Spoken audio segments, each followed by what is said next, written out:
नमस्कार। आज हम वलीशा टेक्नोलॉजीज के एक खास टूल पर बात करने वाले हैं। जी। यह है माई ब्यूरो एचआर ऑटोमेशन टूल। हमारे पास इसके कुछ दस्तावेज हैं और हम समझना चाहेंगे कि ये एचआर मैनेजमेंट सिस्टम मतलब एचआरएमएस असल में एचआर के कामों को कैसे बेहतर बनाता है, कैसे सुगम बनाता है। बिल्कुल, वलीशा टेक्नोलॉजीज तो देखिए 2009 से काम कर रही है। हाँ, और सॉफ्टवेयर के अलावा एआई और आईओटी सॉल्यूशंस भी देती है।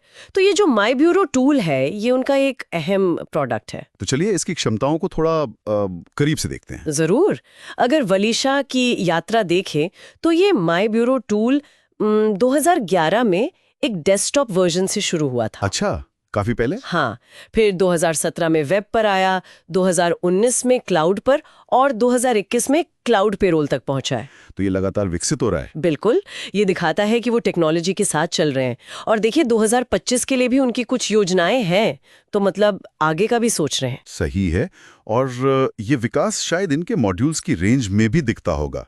क्या क्या है इसमें? हाँ, काफी सारे मॉड्यूल्स हैं, जैसे टाइम अटेंडेंस है, payroll management, employee self service यानी ईएसएस, फिर contract worker management, visitor management भी है। विजिटर मैनेजमेंट, हाँ अच्छा। जी, canteen management, training, help desk, disciplinary action और इंसिडेंट मैनेजमेंट। तो लिस्ट काफी लंबी है। वाकई काफी विस्तृत दायरा है। तो शुरुआत करते हैं टाइम अटेंडेंस से। इसमें क्या खास है, क्या अलग है? देखिए, टाइम अटेंडेंस मॉड्यूल काफी आधुनिक लगता है। इसमें जियो लोकेशन बेस्ड ऐप से अटेंडेंस है। अच्छा, मतलब फील्ड कर्मचारियों के लिए बढ़िया होगा ये। हाँ, उनके लिए बहुत उपयोगी है। साथ ही लाइव बायोमेट्रिक इंटीग्रेशन है, तो अटेंडेंस एकदम सटीक रहती है। ये कई भारतीय इंडस्ट्रीज में बहुत जरूरी भी है।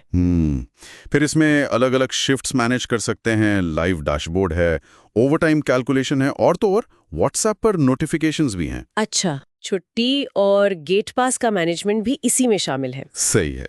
और पेरोल मैनेजमेंट, वो तो अक्सर एचआर का सबसे पेचीदा हिस्सा माना जाता है। हाँ बिल्कुल, और माई बिजूरो उसे आसान बनाने की कोशिश करता है, जैसे कि नई और पुरानी दोनों इनकम टैक्स व्यवस्थाओं को सपोर्ट करता है। ओके, ये जरूरी है आजकल। जी, आप सैलरी के जितने चाहें उतने हेड्स बना सकते हैं, फॉर्मूला बेस्ड कैलकुलेशन कर सकते हैं, और सबसे अहम बात, ये पीएफ, ईएसआईसी जैसी जो वैधानिक कटौतियां हैं, हाँ, स्टैट्यूटरी कंप्लायंस। जी, और प्रोफेशनल टैक्स, इन सब की सेटिंग्स का ध्यान रखता है। ये अटेंडेंस डेटा से सीधा जुड़ जाता है। अच्छा, तो मैनुअल एंट्री की जरूरत कम। हाँ, सीटीसी के आधार पे गणना कर सकता है और एडवांस लोन, बोनस, ग्रेच्युटी जैसी चीजें भी संभाल लेता है। मतलब वेतन वृद्धि से लेकर फुल एंड फाइनल सेटलमेंट और लेटर जनरेशन तक सब कुछ है। पे स्लिप और टैक्स रिपोर्ट व्हाट्सएप पर भी भेज सकते हैं। ये व्हाट्सएप इंटीग्रेशन तो काफी सुविधाजनक लगता है। अब आते हैं एम्प्लॉय सेल्फ सर्विस यानी ईएसएस पर। आजकल इसकी बहुत बात होती है, इसका क्या महत्व है? ईएसएस असल में कर्मचारियों को सशक्त बनाता है, उन्हें थोड़ी ऑटोनॉमी देता है।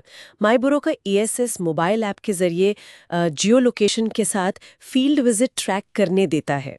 ओह, हाँ, सोचे कोई कर्मचारी फील्ड में है और उसे तुरंत छुट्टी अप्लाई करनी है ऐप से, ये बस कुछ क्लिक्स में हो जाता है। सही है। वो अपनी अटेंडेंस देख सकते हैं, छुट्टी या गेट पास या आउटडोर ड्यूटी के लिए अप्लाई कर सकते हैं, अप्रूवल भी उसी पर हो जाता है, पे स्लिप डाउनलोड कर सकते हैं, इनकम टैक्स डिक्लेरेशन भी कर सकते हैं।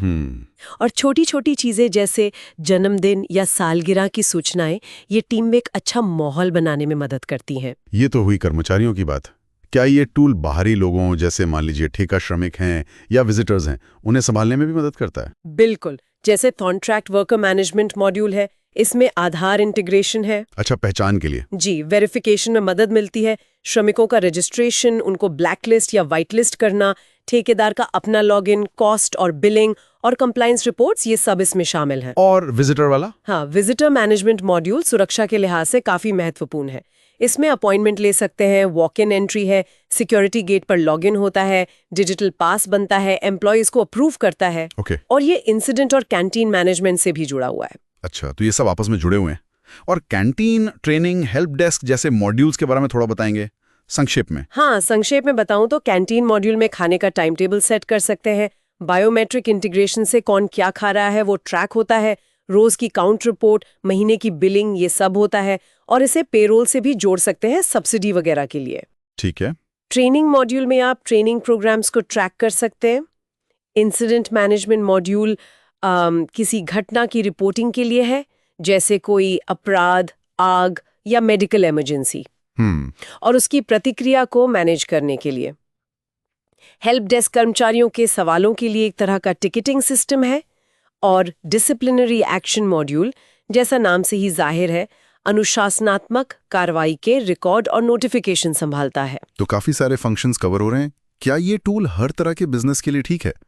इसके कोई अलग अलग वर्जन या पैकेज हैं? हाँ, इसके 3 वर्जन उपलब्ध है, बेसिक, प्रोफेशनल और एंटरप्राइज। इनमें अलग अलग मॉड्यूल शामिल होते हैं जरूरत के हिसाब से। अच्छा। और खासकर जो क्लाउड वर्जन है वो छोटे और मध्यम व्यवसायों के लिए काफी आकर्षक हो सकता है। क्यों? क्या फायदे हैं उसके? देखिए, क्लाउड में आपको आईटी इंफ्रास्ट्रक्चर पर कोई शुरुआती खर्चा नहीं करना पड़ता, मतलब जीरो कैपेक्स कॉस्ट। सही है। कोई स्टैटिक आईपी की जरूरत नहीं पड़ती, सॉफ्टवेयर अपडेट मुफ्त मिलते हैं, और कस्टमर सपोर्ट और सालाना मेंटेनेंस भी शामिल रहता है। तो ये काफी कॉस्ट इफेक्टिव, मतलब लागत प्रभावी समाधान बन जाता है। और ग्राहक सहायता है, मतलब कस्टमर सपोर्ट की बात करें तो उसका क्या इंतजाम है? हर ग्राहक को एक डेडिकेटेड कस्टमर सक्सेस मैनेजर दिया जाता है। Okay, personal touch. जी, और साथ ही उन्हें एक CRM लॉगिन भी मिलता है, जिससे वो अपनी रिक्वेस्ट वगैरह ट्रैक कर सकें। तो कोशिश यही है कि पर्सनलाइज्ड सर्विस मिले। तो अगर हम सार देखें तो माईबुरो HR टूल एक काफी व्यापक समाधान लगता है HR प्रक्रियाओं को ऑटोमेट करने के लिए। हाँ। बेसिक अटेंडेंस और पेरोल से लेकर विजिटर और कैंटीन मैनेजमेंट जैसे विशेष मॉड्यूल्स तक सब कुछ है। और क्लाउड मॉडल इसे खासकर लागत के नजरिए से कई व्यवसायों के लिए सुलभ बनाता है। सही कहा। ये सब सुनने के बाद मेरे मन में एक सवाल आ रहा है।